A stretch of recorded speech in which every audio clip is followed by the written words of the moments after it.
Yung nagtali-talinuhan ka, feeling mo matalino ka, pero yung bayan mo sa Davao, 65 na bayan is lubog sa tubig.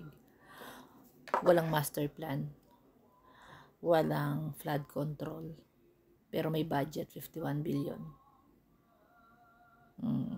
Tali-talinuhan na naman tong si Inday. Alam mo, maniniwala kami sa'yo kung sana yung bayan ng Davao is parang BGC, na talagang hindi nilulubog bago itinayo, may master plan.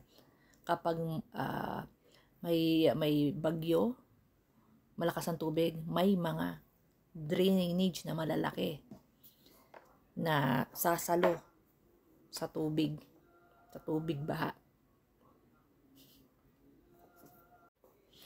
Ay, ko, feeling matalino na naman tong si Inday. Oh. Feeling matalino, master plan daw.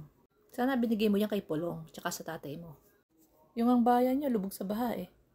Pero kayo magkakapatid, nandyan sa dahig. Diba? Ano ginagawa nyo dyan? Ba't di nyo tulungan yung mga kababayan nyo lubog sa baha? Magplano kayo. Ano ba, mga OFW ba kayo? Mga work from home ba kayo? Ang kakapal din ng mga pagmumukha ninyo eh, no? Pero ang galing nyo mambatikos. Diyan kayo magaling mambatikos, pero wala kayong action, wala kayo sa gawa. Sa sarili nyo ng bayan, di nyo magawa eh. Tapos, mag-a-advise ka pa. Mag-o-offer ka pa.